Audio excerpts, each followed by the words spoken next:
Good evening. I'm JW with Let's Get Real. Tonight, I want to talk about the presidential election. I know we have many things to consider, but I have some serious concerns about what will happen if we turn our economy back over to the rich to manage, which has happened throughout the last century, time and time again, only to be proven to result in the downfall of our economy. Beginning in the 1920s, the government had a very pro business policy that was reflected in tax cuts, a reduction in federal spending,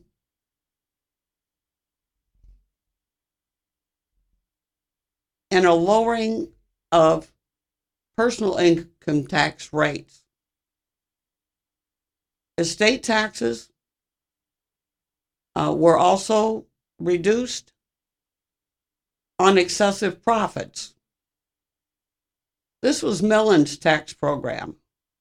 It directly gave an advantage to the rich based on the idea that they would put their money into investments that would stimulate the economy.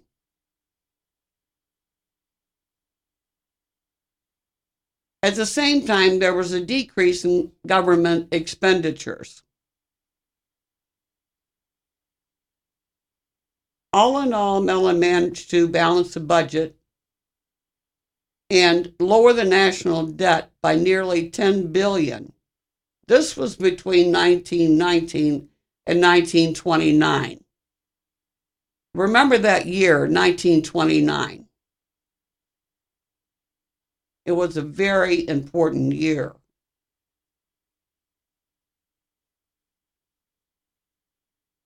So at this point, the economy is rolling along and the national debt is paid off.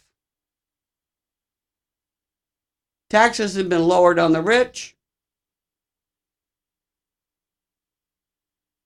in the idea that they will stimulate the economy with the money that they are allowed to keep. And there's a decrease in government expenditures.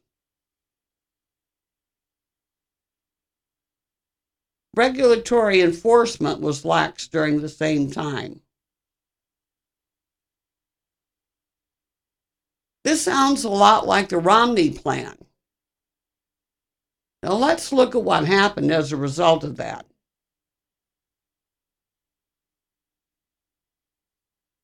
The government did some good things. They put some money into the Air Commerce Act of 1926, which gave federal funding for airport construction and facilitated the growth of air transportation. The only people that seem to have come out badly were the farmers who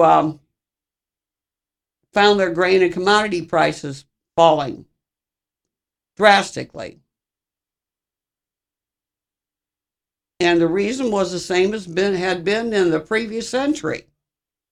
There was an overproduction of many agricultural products. At first, the government set forth a bill that proposed to buy farm surpluses, keep them off the market until prices rose, or sell them outside the states. When this legislation, called the McNary-Haugen Bill, finally passed in 1927,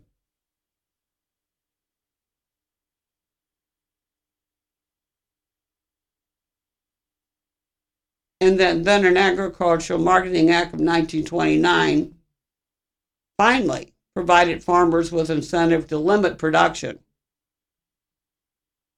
which we have come to find out is the only way out of a price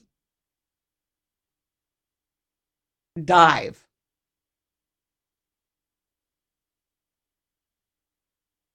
We saw a lot of changes during the 1927s.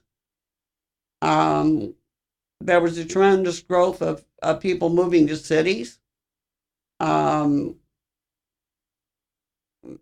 able to purchase an affordable automobile, and getting around much more than ever before. It's not too different than what we see with the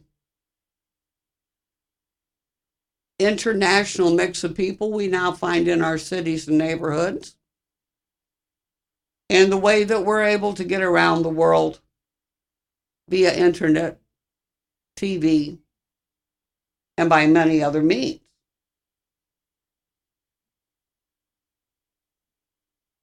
Of course, there was rebellion. Hemlines went up, and moral values seemed to decline. Every generation gives us their own surprises, and we always think they're naughty.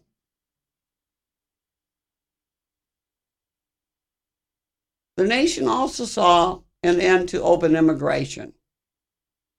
The Ku Klux Klan was revived, and the Scopes trial took place.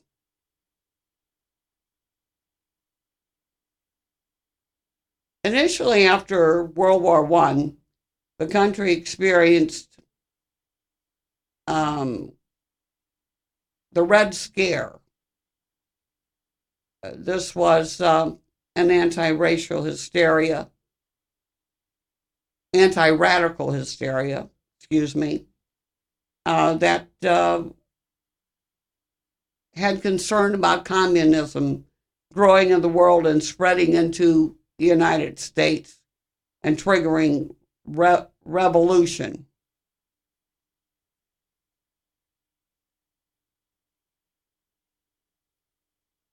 Attorney General A. Mitchell Palmer arrested thousands of suspected radicals between 1919 and 1920 and deported those that were aliens. The Red Scare disappeared pretty much after 1920, but it did spread the belief that there was a strong connection between foreigners and radicalism. Today, we were faced with a similar dilemma. Of course, we have added justification if we hold prejudicial views towards people like Islamics. Osama bin Laden spread a reign of terror, not only over Iran, Afghanistan, Iraq, and its neighbors, Pakistan. Al-Qaeda has infiltrated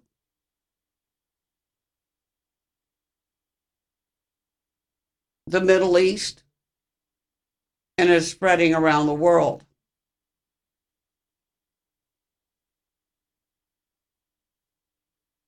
Nine Muslim men came to the United States and blew up the Twin Towers. We declared war against Iraq under the pretense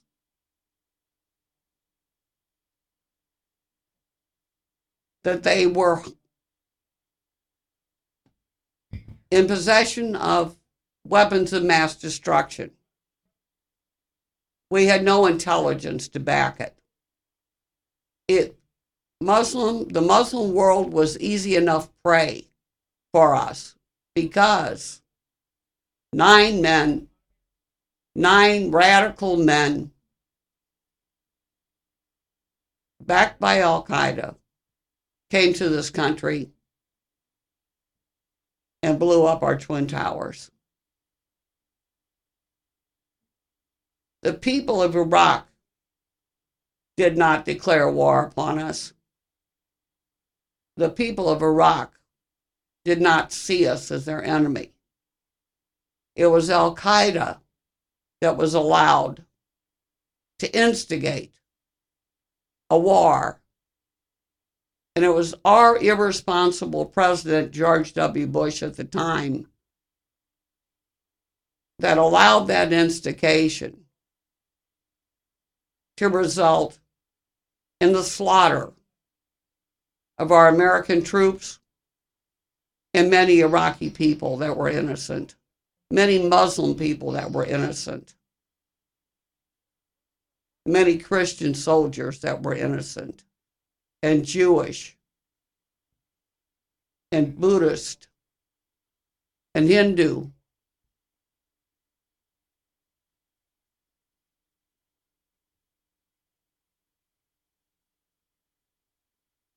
In recent years, more and more Muslims have sought life in the West.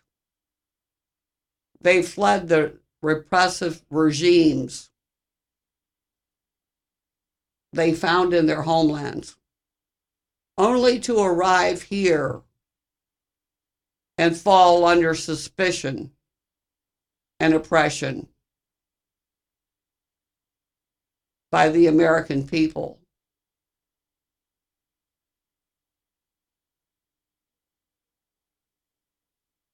Throughout our history, we have been leery of foreigners and have not allowed ourselves to see people as individuals.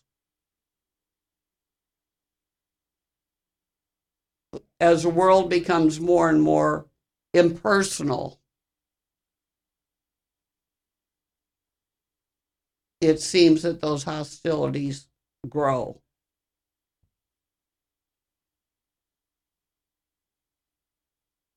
In the 1920s, immigration was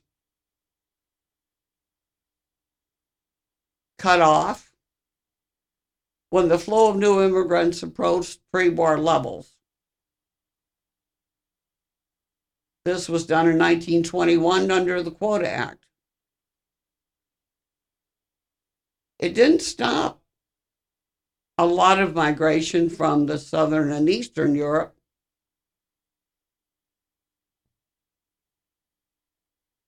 These were more desirable immigrants than those from the north and west of Europe, who were coming in at greater numbers.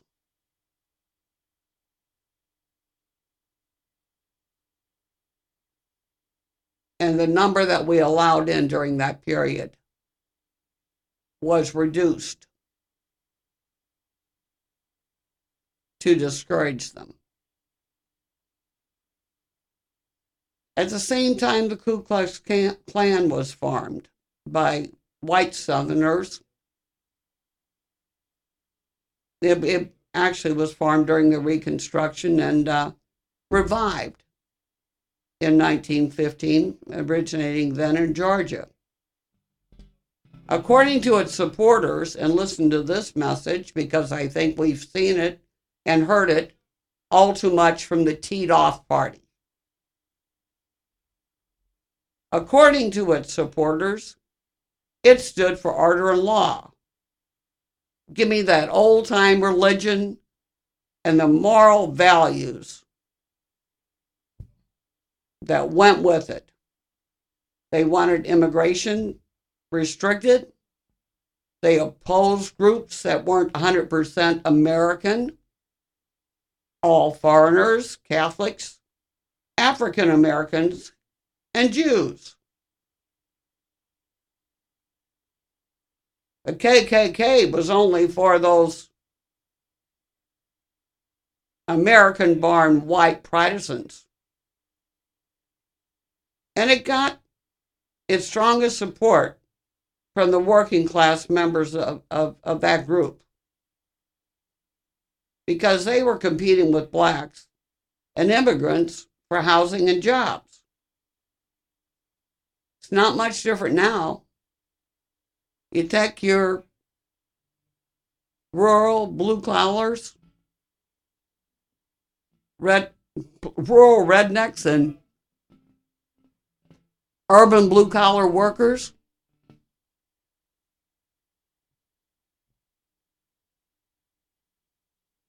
They look to the boss man, the owner of the company, the big guy, to give them their living.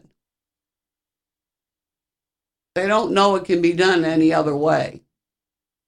But look at the living he gives them. He's forced by law, by government restriction,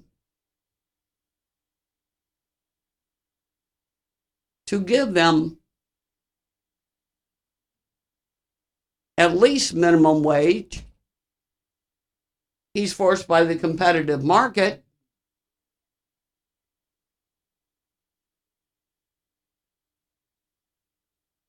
to pay them similar to what other people in the industry pay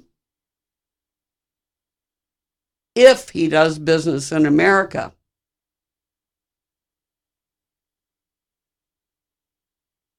A lot of workers believe they have no jobs because the economy is so bad. But let's look back a bit. Seems like a decade or two ago, maybe even longer, during the Clinton administration, actually.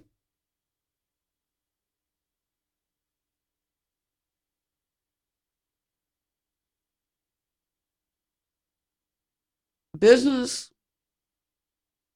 started using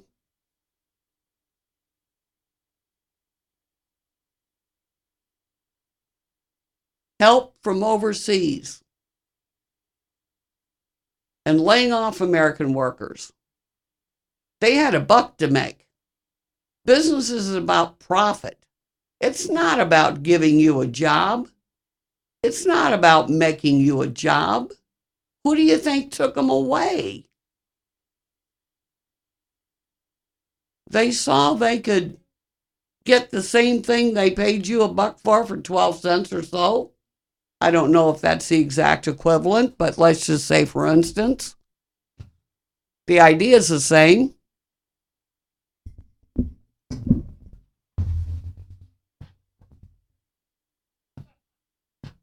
So they gave your jobs away.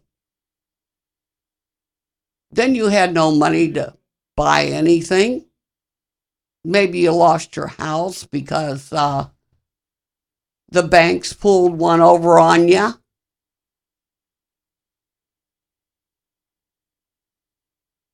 They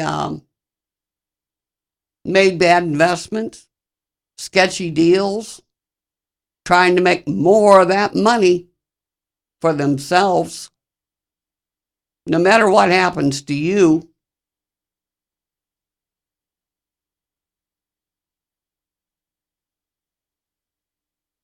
and look at where it got you, and look at where it got our economy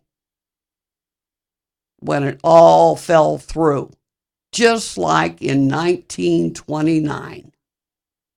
It all fell through.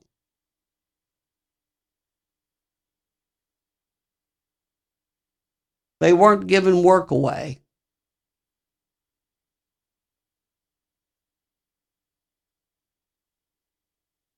But the conditions were set with the sketchy investments made by the banks.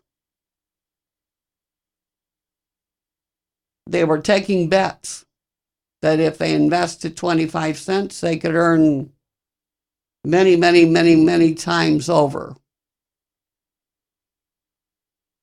And it didn't work out. the market crashed. They were asked to pay up, and they couldn't do it. And guess whose money went right down the tubes with them? The money they were using that they got from you and gave you a little bit for in terms of interest, but not nearly what they were earning on it.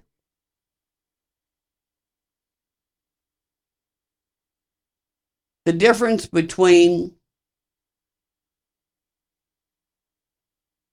the interest you're paid and the interest you pay is how much they get. Think about it.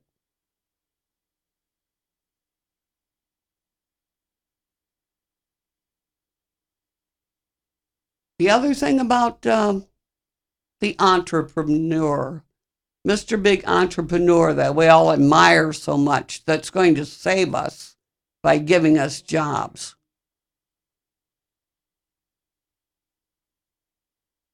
When he does give us jobs, he makes an investment.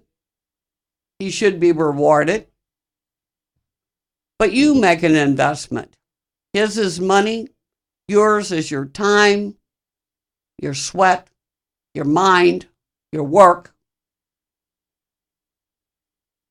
And he pretty much has control of a large portion of your waking life. It took government to stop child labor. It took government to give you a minimum wage. It took government to make sure that you had clean, sanitary, safe working conditions. I hear all these people saying they don't want government in their lives. Well, they want government in other people's lives. You might not want me to tell you if you can pray in school, but I don't want you to tell me if I can have an abortion or not. Get it?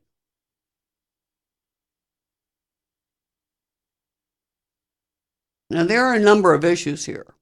You don't want me to tell you if you can have your gun, but you want to tell me if I can smoke medical marijuana to relieve pain.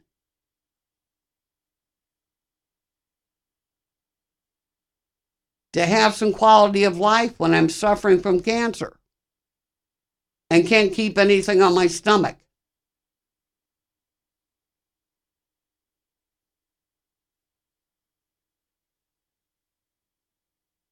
So let's be real about this. Let's get real.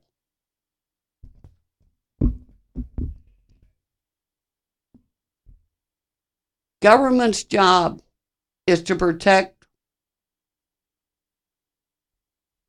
life, liberty, and justice for all Americans. Black ones, white ones, red ones, yellow ones, brown ones.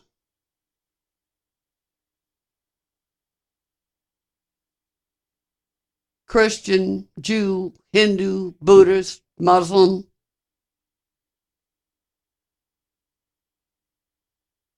Not just your way.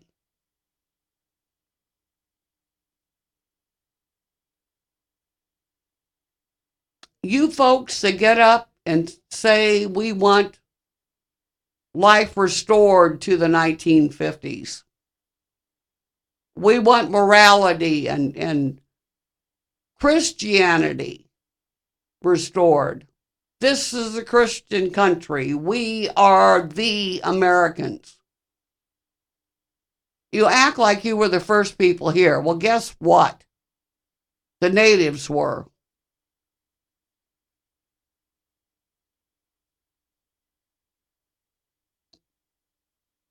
You're all immigrants. If you're not Native American. And this is not a Christian country. The original settlers came here not to become Christians, they already were. They came here not to be Anglicans. They came here to be whatever they chose to be, to have freedom of religion. And that includes the freedom not to have religion.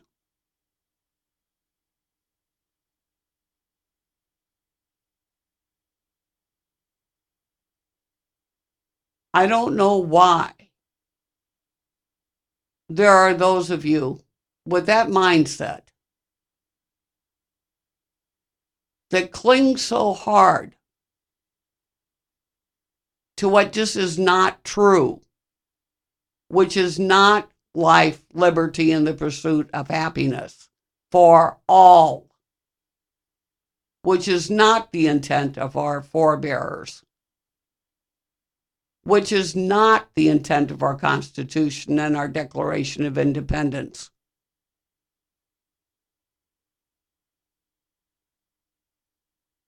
The role of government is to ensure that everyone has the freedom to live their own life, their own way, as long as it doesn't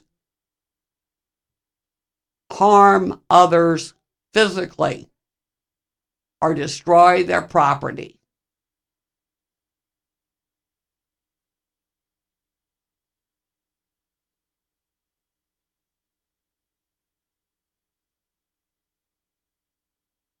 If you're offended, maybe you need to find your own colony.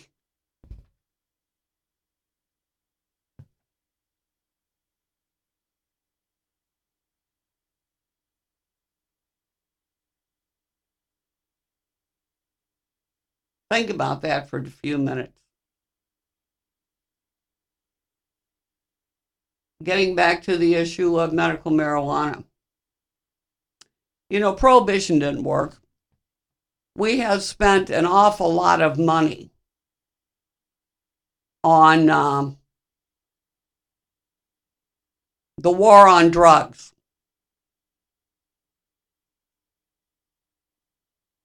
Now, I won't dispute the fact that drugs can, and some are, extremely dangerous. I don't want to live next door to somebody that has a meth lab in their house, because we could all explode. And I think that's reasonable.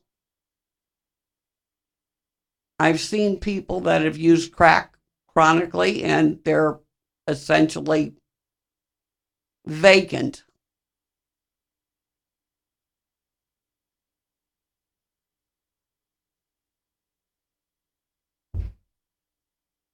I've taken care of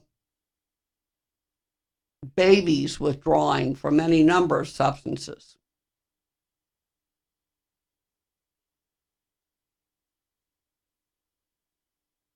I think people that use prescription drugs should do so under the direction of the doctor.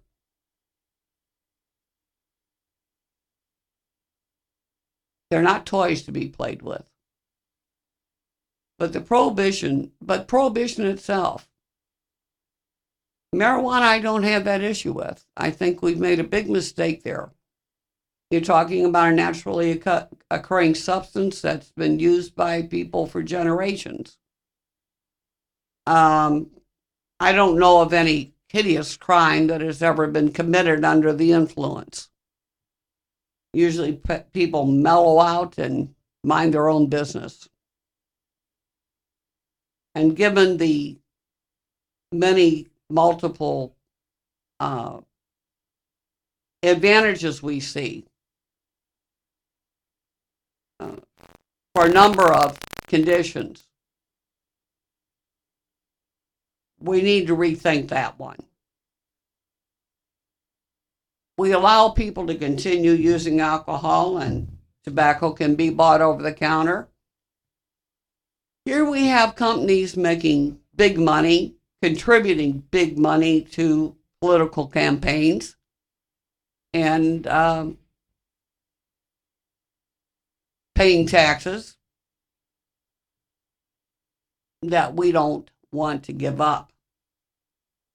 But with the war on drugs, we're spending money.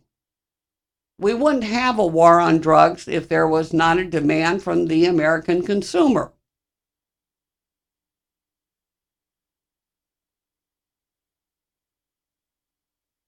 And that's a fact. If there weren't enough people out there wanting the stuff, just like with prohibition, they wouldn't be sending it. The United States is the biggest market for illegal drugs in the world.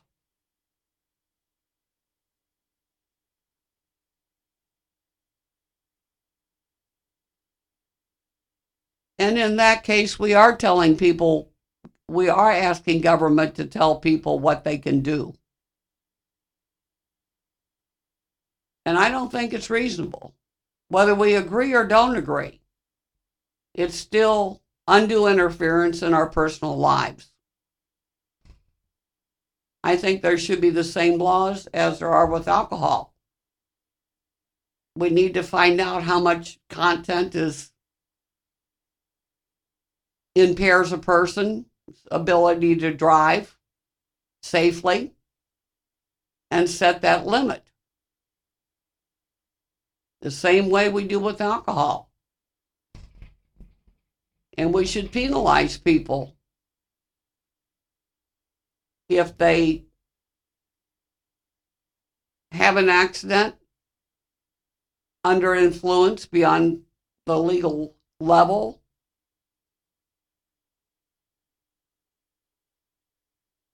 Should penalize them more than we would someone that is driving unimpaired.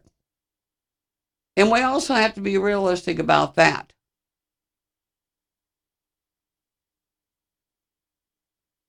Potentially addictive and addictive drugs have widespread use legally for a number of conditions. With our aging population, we have more and more of a pain issue.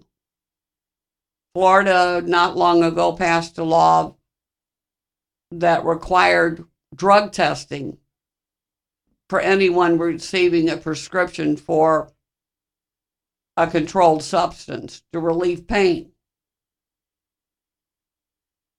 As a result, many people, and they've also put doctors and pharmacists into a position of being threatened with losing their license if they prescribe more than the government thinks they should, in an effort to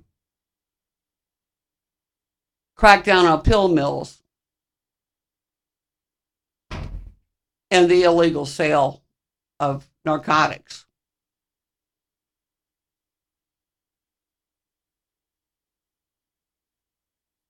Protecting people against themselves with constant vigilance by law is an intrusion. It deprives those that are affected with the freedom to make their own decisions about their own lives, particularly those people that are suffering.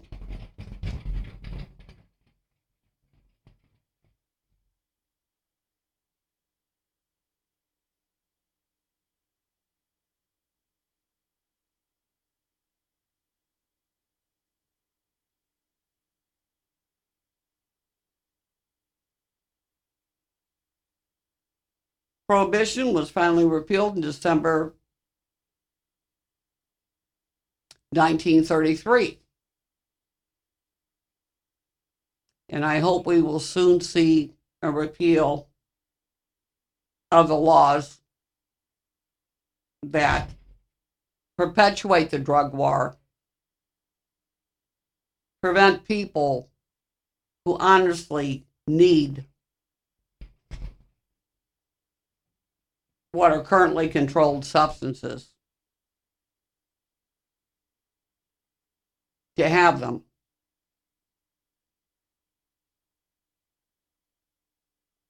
And get government out of our medicine cabinet.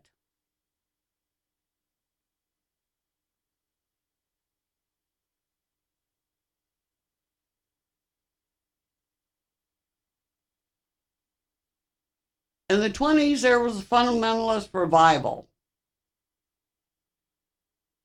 At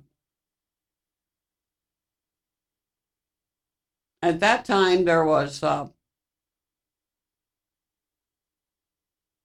growing secular culture, and people weren't going to church as much. So a movement to stand behind traditional religion based on a literal interpretation of the Bible became very popular in the 20s and targeted Darwin's theory of evolution as a symbol of what was wrong with modern society.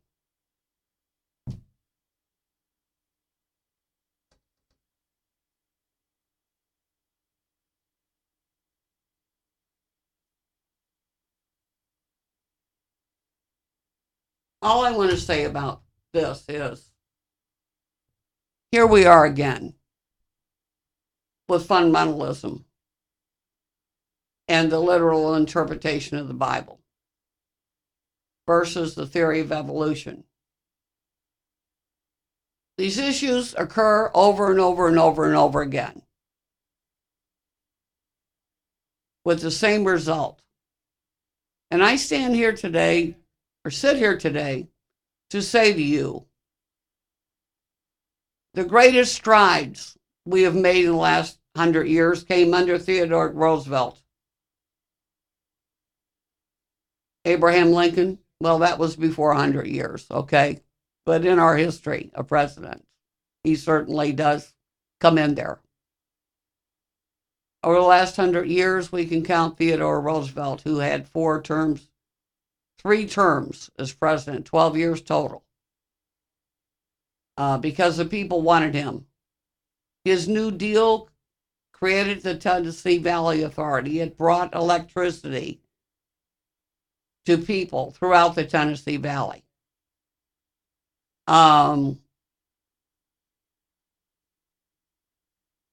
Lyndon Johnson gave us a war on poverty, which allowed kids like me that came from the projects to go to junior college under a Pell Grant.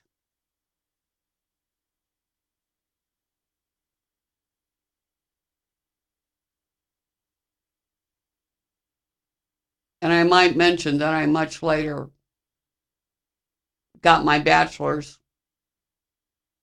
paying state resident tuition, and then my master's under a fellowship. There are millions of kids like me in this country. We need a government that will help us all grow, not just the rich.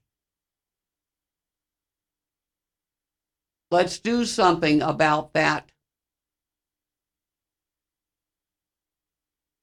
90% who don't have as much money as that top 1%. Let's elect Barack Obama for another term. Let's let him invest in our country, not in the rich, but invest in us all, including the 47%. Thank you. Good night.